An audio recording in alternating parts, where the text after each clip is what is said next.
ఏం చేస్తుండు సినిమాల గురించి సినిమాలు తీయమని ఆయన ఇంటి కొత్త కేర్ చేయడు వాడు ఉండేందుకు లేకేందుకు సావమానని. మీది ఎక్కడమ్మా? ఆంధ్రానేనా? కాదు. పట్టుకొచ్చి ఎందుకు తెలియదు? సినిమాలు చూడట్లేదా? సినిమాల గురించి కదా ఏమన్నా ప్రతిదీ సినిమా, ప్రతిదీ పాట. లుంగిడాస్ అనగానే అయిపోతుందా? ఒక్కటి చేసి నాకు కూడా వస్తుంది డాన్స్ చేయడము, నాకు కూడా వస్తుంది పాట పాడడము.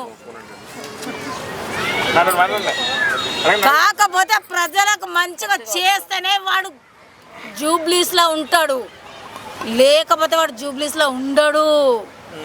అదొకటి గుర్తుంచుకో, అర్థమైందా? రేషన్ కార్డులు లేక ఎంతమంది బాధపడుతుండ్రు, డబల్ బెడ్రూమ్లు లేక ఎంతమంది బాధపడుతుండ్రు, పింఛన్లు లేక ఎంతమంది బెడ్రూమ్లు లేక ఎంత బాధపడుతుండ్రు, పిల్లలకు చదువు లేక ఎంత బాధపడుతుండ్రు. ఒక్కొక్కరు కళ్ళు కాంపౌండ్లలో 400కు పొద్దున 7 గంటలకు పోయి రాత్రి 10 గంటల దాకా ఊడ్చి సీసాలు అడిగితే వాడు 400 ఇస్తుండు. ఆ 400 తన పిల్లలను ఏం పోషిస్తారు? సిగ్గు శరం లేదా వానికి? వాడు అబ్బాయి కుట్టలే, వాడు క్రిస్టియన్స్ కదా, వాడు క్రిస్మస్ జరుపుకోడా, వాడు హ్యాపీ న్యూ ఇయర్ జరుపుకోడా?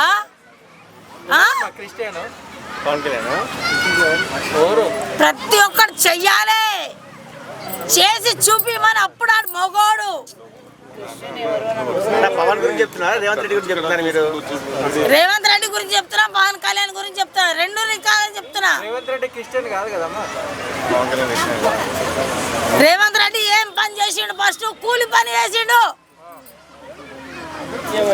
కూలి పని చేసి ఎవరికి Rythu Bandhu వేసిండా, pension వేసిండా, ration card ఇచ్చిండా, పింఛన్ వేసిండా, ఇంకో విషయం చదువు ఇచ్చిండా, ఎవరికైనా ఏమని ఇచ్చిండా? ఏం చేసిండు వాడు? నేను అదేస్తా, నేను ఇదేస్తా. ఆగండమ్మా, ఈసారి మొత్తానికి పోతాడు వాడు, లేకుండానే పోతాడు. ఈ ఎలక్షన్లల్లా చేస్తే కరెక్ట్గా చేయమానండి. ఏదైనా పనులు ఉంటే మీరు ఏ పార్టీ కొట్టేశారు? మా పాపలు 3 పవన్ కళ్యాణ్ కేసీరు, మేము ఇంకా 3 రేవంత్ రెడ్డికి వేసినాం. అది మా చెప్తాను మేము కొట్టుకున్నట్టు. ఇప్పుడు వాని మేము చెప్తాను కొడతాం, రెడీగా ఉన్నాం. అర్థమైందా? ఇప్పుడు మేము చెప్తాను కొట్టడానికి రెడీగా ఉన్నాం.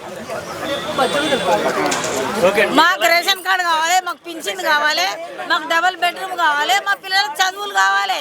బస్.